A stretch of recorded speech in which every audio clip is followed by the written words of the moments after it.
আসসালামু আলাইকুম। আসসালাম। ভালো আছো? হ্যাঁ, আপনি ভালো?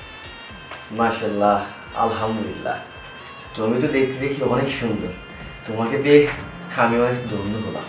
হ্যাঁ, আপনিও অনেক সুন্দর। আপনাকে পেয়েও আমি অনেক ধন্য হয়ে গেছি। আসলে সত্য কথা বলতে কি, আপনি কি আমাকে পেয়ে অনেক সুখী?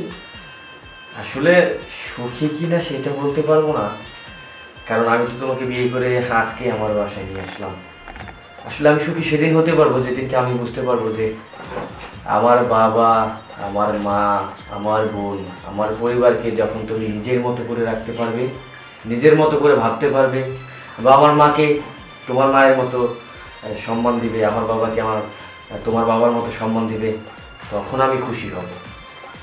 দেখেন, আপনি কোনো টেনশন করেন না। আপনার মা বলে আমার মা, আপনার বোন বলে আমার বোন, এগুলা নিয়ে আপনি কোনো টেনশন করেন না। আপনার মা, বাবা, ভাই, বোন যে কয়জন আছে আপনার ফ্যামিলিতে, আমি সবাইকে সবার জায়গায় সম্মানটা দিয়ে যাব। ওদের আদর, স্নেহ, ভালোবাসা, মায়া, মমতা যতটুকু দেওয়ার দরকার আমি ততটুকুই দিব। শুধু আপনি আমার জন্য একটু দোয়া রাখবেন, যেন আমি সবার চাহিদাটা পূর্ণ করতে পারি, ভালোভাবে যেন থাকতে পারি। তা তো অবশ্যই। আর তুমি যেহেতু আমাদের বাসায় নতুন বউ হয়ে আসছো, অনেকেই অনেক কথা বলতে পারে, কিন্তু ওটা নিয়ে কিন্তু কখনো মন খারাপ করবে না। আরে না, শুধু আপনি আমাকে একটু সাপোর্ট করেন। কে কি বলে বলুক, ওগুলো আমি কান দেবো না। আমি আপনার সংসারটা ঠিক মতো করে দেবো। ঠিক আছে।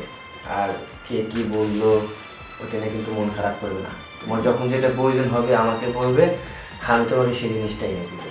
ঠিক আছে। এই বিষয় নিয়ে আমার বাবার সাথে, মার সাথে, আমার পরিবারের সাথে কখনো ঝগড়াঝাটি করবে না। কারণ আমার বাবা মা যদি কখনো মনে কষ্ট পায়, তাহলে কিন্তু আমি কষ্ট পাবো। আর আমি কষ্ট পাবো মানে তুমি কষ্ট পাবে, যদি আমাকে ভালোবেসে থাকো। হ্যাঁ, তুমি এগুলা নিয়ে কোনো টেনশন করো না, ঠিক আছে? যা করার আছে আমি করব, শুধু আমার উপরে একটু ভরসা রাখলেই হবে। হ্যাঁ, আসলে রাত অনেক হয়ে গেছে, তোমার কাছে আসতে আসতে আমি একটু লেট করে ফেলছি। কি করবো, সারাটা দিন অনেক জার্নি গেছে তো, এই জন্য। আচ্ছা, তাহলে আমরা এত কথাও না বলে সময়টা নষ্ট না করি, আমরা বাসর ঘরে যে করণীয় কাজগুলো আছে সেগুলো না হয় আগে সারি, তাই না? কেন আজকে না করলে হয় না? হ্যাঁ, হাজার দিনের মনের ইচ্ছা, মনের আকাঙ্ক্ষা যে বাসর ঘরে যে একটা বউ হবে, তার সাথে যে আসলে আমি তোমাকে বোঝাতে পারতেছি না যে আমি কতটা ইনসাইটে। যাই হোক, কথা না বললাম, যাই। থাক না, আজকে কালকে হবে। হ্যাঁ, কালকে কালকে করতে করতে তো রাতটাই পার হয়ে যাবে। এখন যতটুকু রাত আছে, চলো আমরা দুজনে মিলে একটু এনজয় করি। চলো। ঠিক আছে, আপনি এই বাসায় আসেন।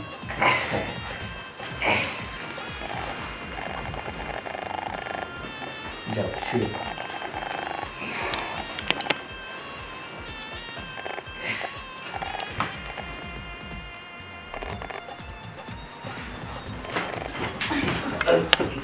কি ব্যাপার?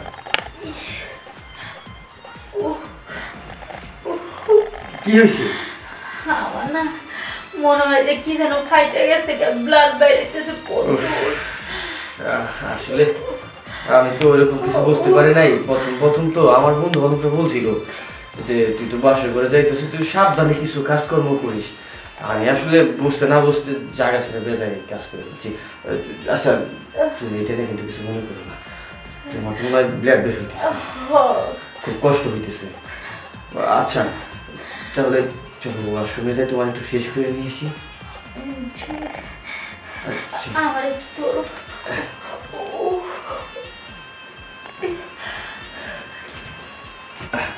আসো, যাও বসো।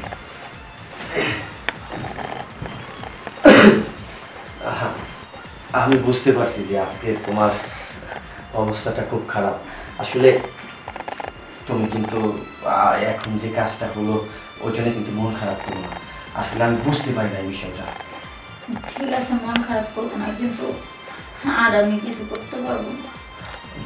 আচ্ছা ঠিক আছে, আজকের মতো না হয় থাক। আজকে তোমার খুব কষ্ট হচ্ছে, ব্লাড বের হলো। আজকে এমনিতেই সারাটা দিন তোমার উপর দিয়ে অনেকে দখল গেছে, এবং কি আমিও তোমার সাথেই করতে যেয়ে বাদ দাও এসব। এখন শোনো, তোমাকে একটা কথা বলি, যে আজকে বাসর করে এই সমস্ত কাজ হয়েছে, এটা কিন্তু বাইরের কারোর ভুল না। কারণ হয়তো পাশের বাসার ভাবি এসে তোমাকে বলতে পারে, কিরে বাসর ঘর কিরকম হইলো, কারণ বলো তো, জানোই, তুমি তো হয়তো জানো না, আমিও জানি না তো না।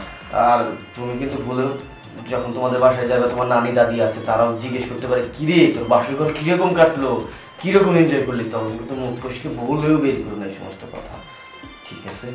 কেন কইলে কি হইব? হ্যাঁ, করলে তোমারও মান সম্মান চাইবো, আমারও মান সম্মান চাইবো, বুঝো না কিসের জন্য? হ্যাঁ, আমি তো অনেক ব্যথা পাইছি। এখন ব্যথা হয়েছে প্রথম প্রথম এই জন্য, যখন দেখবো যে সবকিছু ক্লিয়ার হয়ে যাবে তখন আর কোনো ব্যথা লাগবে না। সত্যি? হ্যাঁ, সত্যি কথা বলতেছি। ঠিক আছে, তাহলে আমি আর কাউকে বলবো না। এই তো লক্ষ্মী মেয়ে, আমাদের মধ্যে যখন যেটা হবে ওইটা কাউকে বলার দরকার নাই, ঘরের কথা ঘরেই থাকবে, পরের কথা পরে থাকবে, ঠিক আছে? ঠিক আছে। যাও, এখন তো রাত প্রায় ভোর হতে চলবে, শুয়ে পড়ো। ঠিক আছে, তুমি এখানে শুও। আমার তো প্রচুর ব্যথা করতেছে, আমি ঘুমাইতে পারবো না।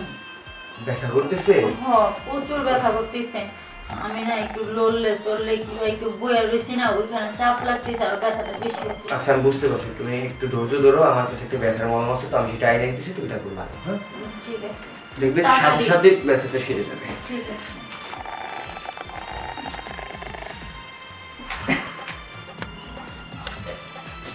এই যে এটা হচ্ছে জনসন কোম্পানির মলম, ও, এটা যদি তুমি লাগাও দেখবে যে তোমার 2 মিনিটের মধ্যে ব্যথাটা সব কিছু সেরে গেছে। এটা আমি বাইরের কান্ট্রি থেকে নিয়ে আসছিলাম। ও, এটা কি ওই যেখানে ব্যথা হ্যাঁ, করতেছে হ্যাঁ। সেখানে লাগাবো? সেখানে লাগাবে, মালিশ করবে, দেখবে ঠিক হয়ে যাবে। তাহলে আমি একটু বাইরে যাই দাঁড়াই, তুমি তোমার মলমটা মালিশ করো। ঠিক। আচ্ছা।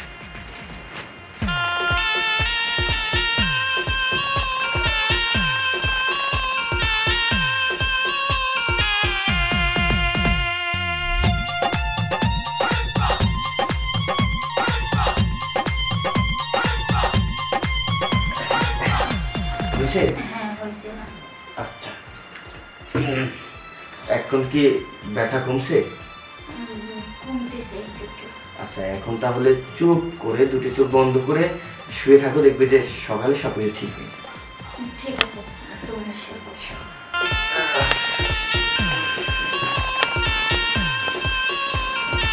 আচ্ছা।